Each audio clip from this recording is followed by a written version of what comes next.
let me say something that's gonna upset a lot of people. There has only ever been one real king of the dancehall, and it's not up for debate.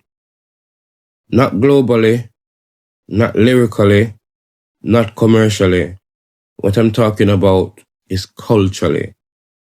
And if you understand dancehall properly, you already know who I'm talking about. Now, before anybody jump in the comments, I have been a fan of everyone. I was a Beenie Man fan before I was even a Kartel fan. And I've been rocking with Kartel from mixtape days, from Vendetta days. Get me? Early. So it's not a bias. This is history. Now let's break it down properly. In the early days of dancehall, you had giants. You had Yellowman, branded as King Yellowman. You had Admiral Bailey. You had Papa San. And these were like the first superstars of the new genre, dancehall. Like it started in the late 70s, early 80s. But these artists was the first superstar in the 80s of dancehall music, in the first decade of dancehall music. But here's the key part of it. King Yellowman was a moniker, a stage identity. So he wasn't claiming to be ruler of that entire genre at the time. He wasn't saying like he was the man. You get what I mean? Yeah, it did get the first record deal and stuff like that, but he wasn't like the man at the time. You get what I mean? Admiral Bailey can probably claim that at some point. But Admiral Bailey get like crazy amount of artist of the year. You get what I mean? At the time. But he wasn't claiming to be the ruler. So that's a different type of energy. And then came the second wave in dancehall. That was like in the 90s. So you can put it in the perspective. Okay, I always like to compare dancehall and hip hop because they're kind of birthed at the same time, and they kind of have a similar timeline up to a certain point. But so like these was like the 90s. So this was when the stars, when the music just shift as a genre, like in the hip hop. You have that the Nas, the Biggie, the Jay-Z, the Tupac, that generation. That was the time I'm talking about with the dancehall, with Beenie Man. Within that time and even after their time as well, their peak, he was still going at it. So then came the 90s, and this is where the crown was actually created. And Beenie Man been saying this to it all along. I think we haven't been listening in it. But Beenie Man didn't inherit a title from saying that he was trying to take it away from King Yellowman. He basically created the title and declared it. So at the time, he was dominating the whole, everything he touched was gold. He was running the street. He was charting locally. I'm always claiming him of like the 108 or something, number one. It's not no joke at the time. Everything he touched was gold. He was untouchable. And he did that as well by like everybody was, because he was so hot on everybody in just was just torch. Everything he touched was just fire. Everybody people go hate on you a bit, and that's natural. That's just natural how human beings are. Yet me and him get a lot of fight, and him still struggled through that. And nobody dethroned him at all during that time. Nobody stepped up on it. Cause nobody could have claimed, even people who get the run as well, because they're gonna have time people get the run. They didn't they couldn't say them gonna dethrone him because they haven't been doing it as how long as he was doing it. With the heat that he was doing it for as well. If you get what I mean. So in dancehall you don't get to crowned by the media, you're gonna have to crown with dominance. So he basically claimed that and said, take it up. So people also said that he crowned himself. Yeah, he did. And that's the truth. He did actually crown himself until the people decide to do it. So yeah, because he must say it to the king. So yeah, give him the king because he's really the king. Like nobody not doing what he's doing. You get what I mean? So that's how the king of the dancehall thing was created by Beenie Man. And that's different from being called king. Yeah, that's claiming it and defending it. You get what I mean? And nobody. So, and if the man that created that crown, just think about it. If a man that created a throne, a title, it's up to that man to decide when he want to give up that title. It's not like it's something that was there before. You get what I mean? But that's how I feel. But this is where I would argue, and there's some people have the valid arguments, and I can go through it and see the Sean Paul part of it. I cannot understand the Sean Paul point. Yes, Sean Paul is arguable the biggest global ambassador of dancehall music ever. I don't think nobody has spread dancehall music across this world more than Sean Paul, like authentic dancehall music. When somebody see them and go and hear and know the sound, they know that he's Jamaican and they know that the music and they know what they're going to get. They're not like they're going on a festival and they haven't heard that artist before. Sean Paul have the hits. Sean Paul has spread the music across the world more than anybody else. Get to me? So when he was in his peak, he could have challenged Beenie Man and saying that yeah, he's the real king of dancehall because he's spreading the music more than Beenie Man. He could have said that, but he didn't. Cause he one, as I said, the Sean Paul didn't really think it like that. But he deep down in the Sean Paul heart as well. Did Sean Paul know what Beenie Man done? And who's Beenie Man? And what he had, what on the run he had in the culture. Not people who just like a few songs of that is somewhere in Hawaii or some New Zealand or wherever. You get what I mean? But Sean Paul, as I said, is the biggest global ambassador of dancehall music ever. Grammys, Billboard hits are talking about number ones, world tours, crossover dominance. People, when you just scorching hot, I'm talking about like everybody in the world wants it. Yeah, that was Sean Paul. When people outside Jamaica think of dancehall, they think Sean Paul. So most people, like some people that doesn't know about the genre of dancehall music. Because Sean Paul is that man everywhere else.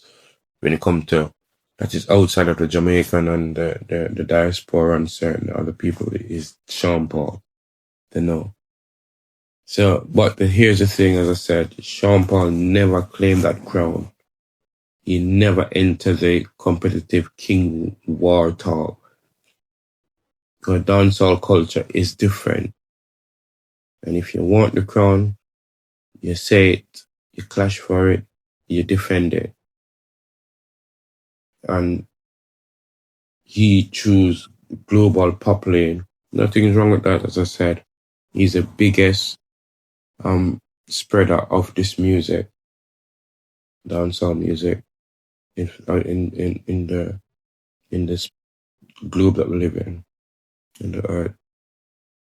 But he didn't fight for the throne. And that's okay. As I said, deep down, he probably know that Beenie Man is really that man when he come to the Jamaica, come to the stage, when it come to, you get what I mean? Come to dancehall music and the love of the music. This man been doing this from he was 5, as I said, in it. Because Beenie Man kind of like weird when it comes to this music thing, you know. Just imagine you start the music. You're not just that you started young, but it's a new genre. So Beenie Man was here at the beginning of dancehall music. Just make that sink in. The beginning, the start of the music. He's been doing this music since he was like 5, 6. So that's when the dancehall music just a start, pretty much a few years, just a start. So Beenie Man was there. So he was like some of the first pioneers. Or he was there seeing the first pioneers working. And probably just copying. And obviously, as a kid, you don't know what you do. You get what I mean? You just probably copy everybody else. But you still have a lot of talent to do that at that age. And it's been like that since the start of this thing. Yeah, he take his break or whatever, did that in the teenage years or whatever, and then he came back in the late 80s, early 90s when he got his break. But you get what I mean? So you have to understand when it comes to Beenie Man and dancehall, it's a different thing. And if you know dancehall, you know dancehall. I hear the people must say, yeah, but Kartel, Vybz Kartel. But this is part where it gets a bit tricky. As I said, I am a Gaza fan as well. I'm a fan of music. You cannot be a fan of dancehall, a fan of music, and not be a Vybz Kartel fan. It just cannot happen. So I'm not saying Kartel doesn't have his say as well. Just like how Sean Paul had his say, could have his stamp on it, and say in dancehall, and could claim, say he could be the king in it because he'd done something that no one else done. Yeah, Kartel is like that as well, in his way. So Kartel reshaped an entire generation. From slang, from style, from the bleaching thing. Oh, that's the one for all my time loving Kartel music. That was the only thing that rubbed me the wrong way. With Kartel is the bleaching thing. Not just the bleaching thing, but how it made the bleaching thing become so acceptable in Jamaican culture. Because me, I was born in the 80s, so I grew up in the 90s, and throughout my childhood, bleaching in Jamaica is like a taboo thing. Woman bleach, yeah, and certain people do them thing. And you have a certain man that does it, but there's a stigma attached to the man them who done it as well. So it was like a taboo thing. So man is a very minor, a very small subset of the culture, like a very small, like a micro of a percent. It's a very, very small percentage of Jamaican men used to even think about bleaching. But we're very proud Jamaican men are, and that was just taboo thing. I remember that growing up, no one can tell me nothing. That was a taboo thing. Growing up as a youth, grew up in the ghetto. The ghetto is like a melting pot for society. It might have everybody from all aspects of life, from country and from everywhere that come to start the life in the Kingston ghetto. You get what I mean? So I know that for a fact. So it was a very it's very taboo, and he made it popular. And I used to hate him for that. That's one thing I never used to like. I hate is a very strong word, but I never used to like that for, all the time. It's just his influences he had on that particular topic.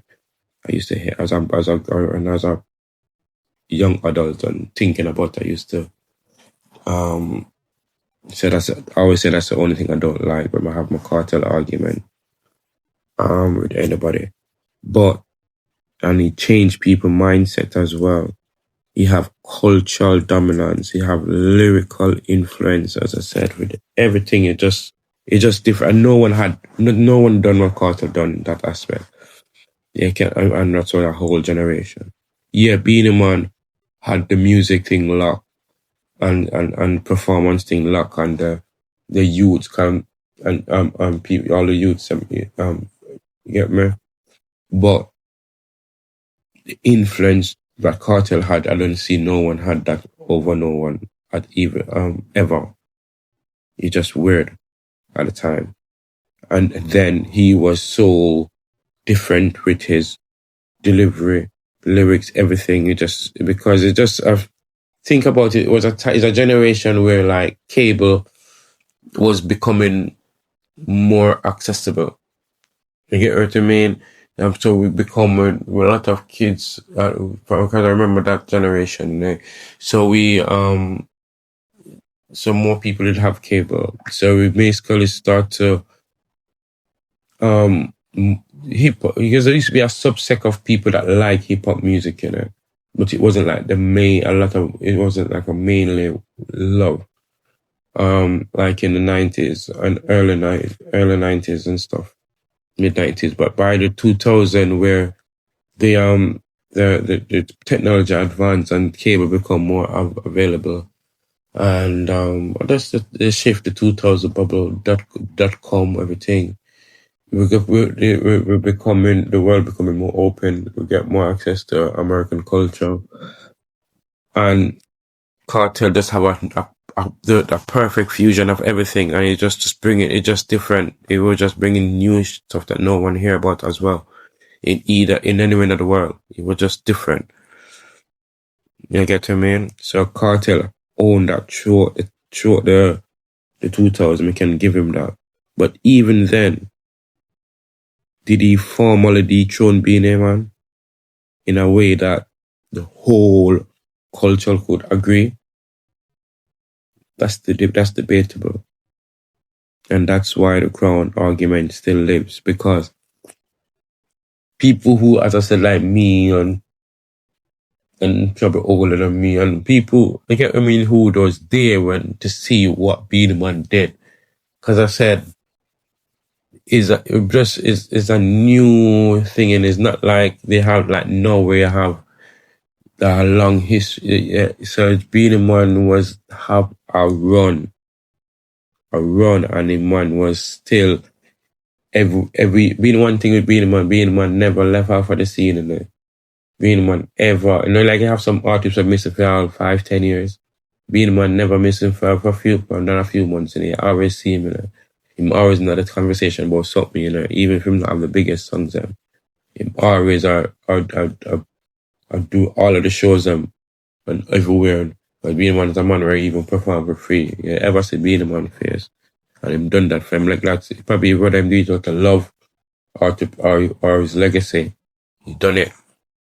Honestly, he done it. I don't know if it's for love of the music or he done it just to perceive it, just of his legacy. Because I said this man legacy is not normal.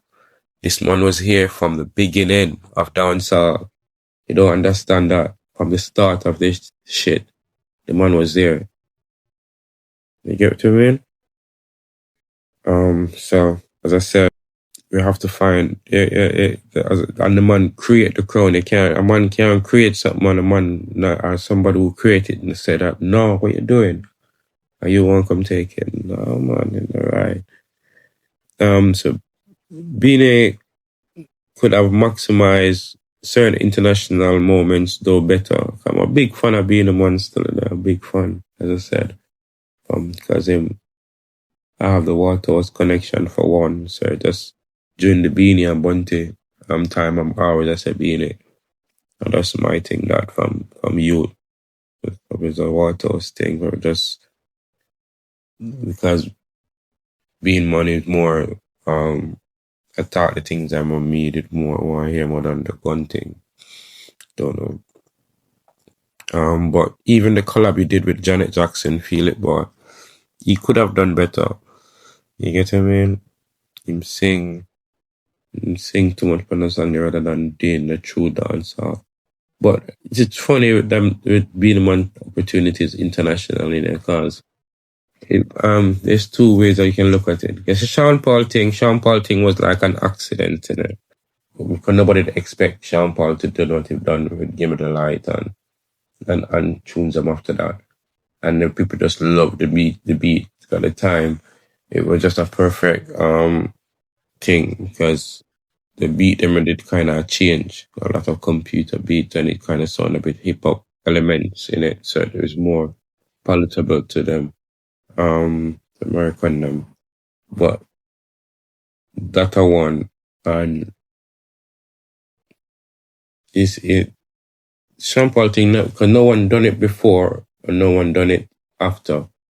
Obviously, you have other things like where them try to cancel us, and plus you have like the emergence of other genre like reggaeton, it's a copy of our thing, and Afrobeat.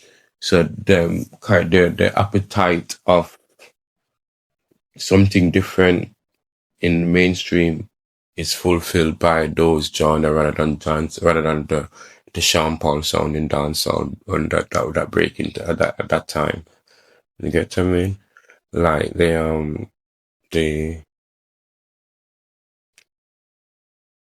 because before Sean Paul running it, he always just have like the one song that break. That just happen to break. That's always have a one song. So there's no artist that have like a run that have hits and hits and hits and hits and hits. And we don't know we're missing up. I don't know if we missed an opportunity at the time or someone kind of sabotage us why that didn't kick on further. But as I said, that after whatever happened after that white shot, after the Sean Paul thing didn't, our dancehall didn't propel further at that time. The reggaeton emergence kind of like provide appetite, feed that appetite that they have for something different. And same with Afrobeats, why that one break as well. So I don't know. But that's how I look at it at the minute. But Beenie Man could have done better in his time. I can just think about it. As I said, him get but it was in a funny time. As I said, it was before Sean Paul time when him get him signed, and during Sean Paul time as well, because Beenie Man was signed and Beenie Man even bring Sean Paul in certain um songs that he was doing with even the one he did with Lady Saw. Um but and Boss Man. But remember say, yeah, Beenie Man could have done better in his time. Because Beenie Man time, I could say that he would had like loads of verses and features that other star artists when get requested to do, but he basically do just one or two things on these songs, either some bad man thing or some girl sex thing. But probably that's what they really did requested from him, because that's probably that they put us in a box, as you know. But they you could have been a bit more risky as an artist, put it that way, and do something better, something different, I should say. And with those opportunities, but I think, because I remember he even did a song with that wrestler dude, Hulk Hogan, daughter. So that's sometimes it's probably just a money grab. You get to me? A little hustling mentality. I don't know, but being one, I'm an artist still from a long time, from a long.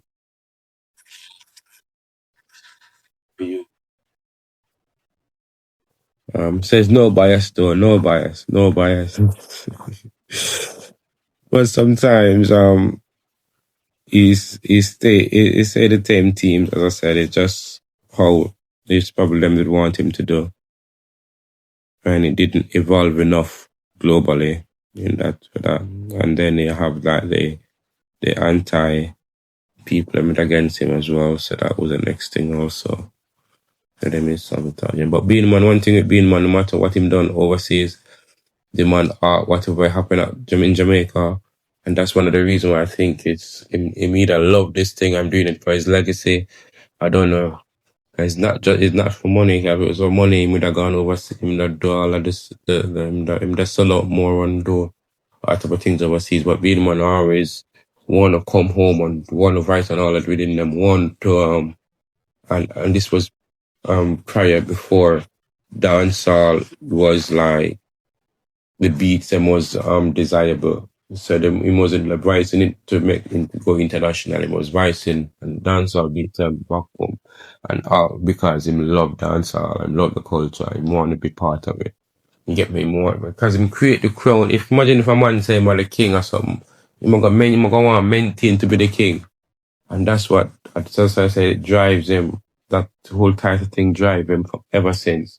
Because the man not stop. I'm gonna say him always there. So when I hear some people talk, I think it's easy for someone to be just have that desire to be on the top of something for so long. This man have been doing this thing for them a pit, man. And the man have some running, could have stopped a long time and move and go about in business, and the man still wanna be. Just love you man, someone to have some respect, man, and understand things, man, and allow certain things and leave certain things, man. Honestly.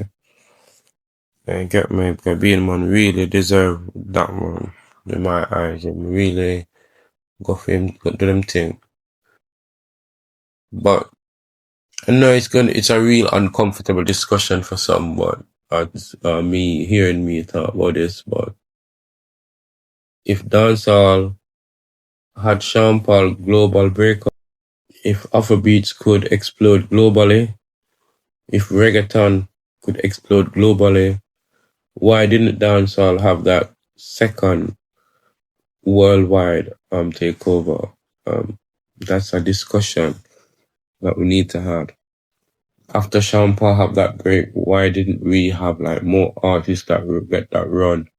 I don't know if they didn't believe in the thing because it was as I said, it's an accident. No one expect like Kusuma man to have that big run consistently. If you listen to Sean Paul's story and this with the record labels, you understand that as well. So it was an accident. No one was expecting it. Just with Shaggy as well. But Shaggy didn't was doing like that Jamaican music. Get the Jamaican producers. Shaggy was doing like a really poppy version of that. But Sean Paul was doing the real authentic dancehall beats. What Sean Paul did is it. All of he be voicing all of the hot rhythms and that is popping in Jamaica. And because he would already get that big hit with Give It a Light and he started crossover. And say that the people have the appetite for the beats at the time, the Jamaican rhythm them, and he have the face and the look and everything. As I said, it just worked. Everything was aligned for him, honestly. So Sean Paul could have really said that he's doing more than anybody else ever done in Jamaica for dancehall music. He could have claimed that title, and he would have more stand for this Joe Beenie Man in my eyes than you get what I mean. Even though Cartel did and did have the place away like culturally. We're talking about culture, but Beenie Man is here too long, man. So it just even if a man do more than Beenie Man in certain aspect. Beenie Man have done so much more because he's been here for so long and he still have that desire. So here's my truth. You have different eras, different kings, and different lane. Yellowman was a pioneer monarch. not like a monarch of the whole, but he was a pioneer because, as I said, he was the first person to be signed international by a label. So he was a pioneer in that sense. Sean Paul, the biggest global ambassador, the biggest marketer of the culture. There's no one else that's reached and spread the Jamaican sound more than Sean Paul, than any other artist from Jamaica. So that's a feat itself. Vybz Kartel was a cultural architect. He defined culture. He created culture, and that's a different type of dominance as well.